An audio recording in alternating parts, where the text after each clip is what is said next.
Years ago now, I remember listening to a long form interview with Robert Sapolsky, a biologist who had spent considerable time studying baboons. If I remember correctly, and if memory serves, his research concluded that the more coercive, evil, and domineering that an alpha baboon was, the more likely he was to get ganged up on by a group of smaller males who would either beat the crap out of him or kill him outright. Over the past few weeks, and while researching what the United States has been doing, this image of the alpha baboon keeps running in my head. You see, since World War II, the United States of America has been the troop leader, using its military and economic might to bully, harass, coerce, manipulate, and decimate entire countries and cultures. As Henry Kissinger once mentioned, the United States does not have allies, the United States has interests. This explains why U.S. foreign interventions are rarely aimed at exporting freedom or promoting democracy, but are in fact methods of coercing submission to the U.S. agenda. Failing that, the U.S. injects puppet regimes that serve American interests, irrespective of whether those puppets are tyrannical despots or not. From supporting apartheid South Africa to arming South American death squads, training the Taliban, ousting Mossadegh in Iran, and inserting the brutal Pahlavi dynasty, to destroying Iraq for its vassal state Israel, the United States has treated the global community as a punching bag. It demands adherence to international law and norms from others while disregarding them for itself and threatening brutal consequences for disobedience. But is this coming to an end? According to multiple factors, it seems so. Let's start with the most obvious: military might. Over the past decades, public interest in joining the United States military has decreased significantly. According to the U.S. Army, they're currently facing the most challenging labor market since the inception of the all volunteer force.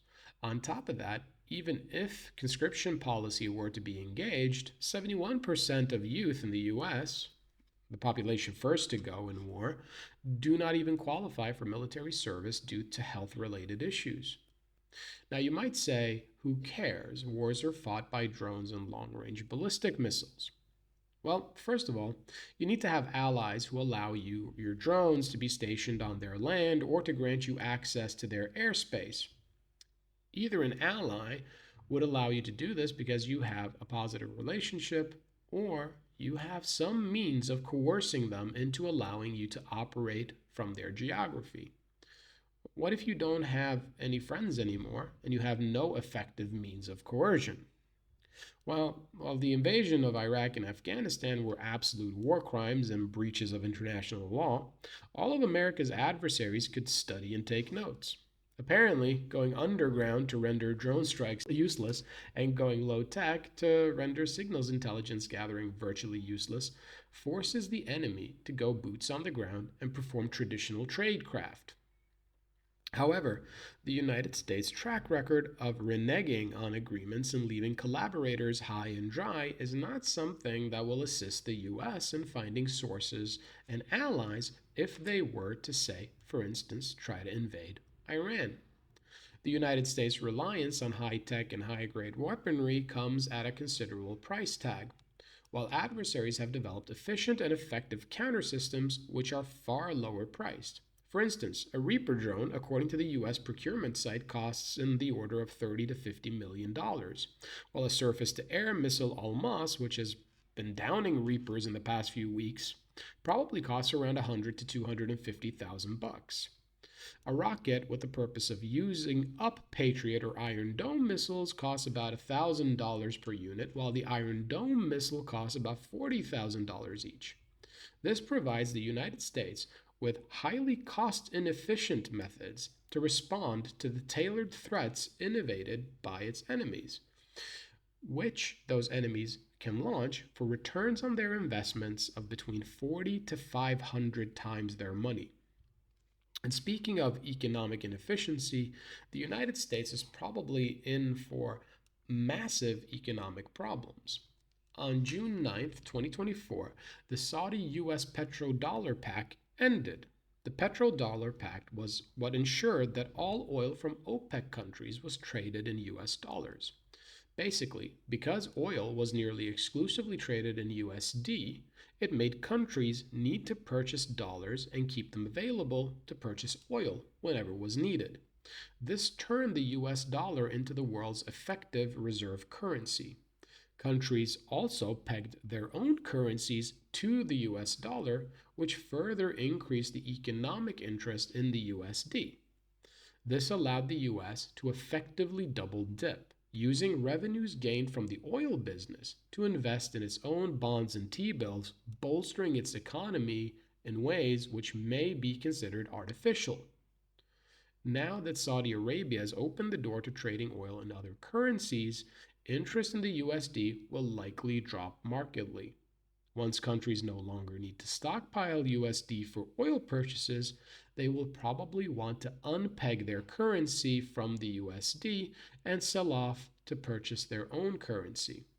We all know what happens to prices when supply outstrips demand. This will probably result in inflation, increased prices, lower interest by domestic and international investors in the US economy, as well as higher interest rates for government financial instruments.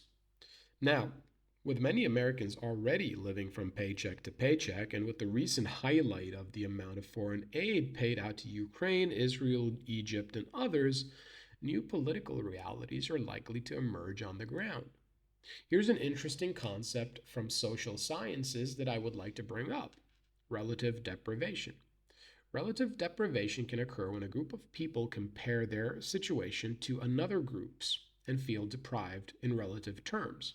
This is why even a low-income household today, which has a higher standard of living than a royal family did 150 years ago, still feels deprived when they compare themselves to other members of their community. Relative deprivation can also be the failure of expectations to materialize. If you were expecting to afford a specific type of house and for your paycheck and standard of living to increase, but for whatever reason that didn't come true, restiveness and discontent tend to follow. When that occurs, scarcity becomes an issue, and people start looking around for something to blame. After all, I'm working hard, why the hell aren't things panning out? People now know how much money is being funneled to Ukraine, Israel, and other actors. Most Americans would probably rather see their money used towards services for themselves rather than perpetuating what the American people have come to learn that Israel does with the funds they're given. Likely, there will be politicians waiting to take advantage of that trend. Meanwhile, AIPAC has broken one of their own golden rules by making Israel a partisan topic and bringing it closer to Republicans. I wouldn't be surprised if we ended up seeing a Democrat platform based on no more money to Israel, and we will use that money towards our own healthcare system and services instead. It will probably resonate because we're monkeys, and even monkeys realize when stuff is unfair. Why should Israelis have free healthcare? One last point is that geopolitically, the United States is stretched thin. The proxy war in Ukraine has ignited the Russian manufacturing base, which is outproducing more or less the entire West despite sanctions. China is eyeing Taiwan, where the US gets access to its chip technology, and Iran has proven that they can defeat the Iron Dome, Patriot system, and David Sling defenses, even when the defender is supplemented by 3 or more other air forces and given 72 hours notice.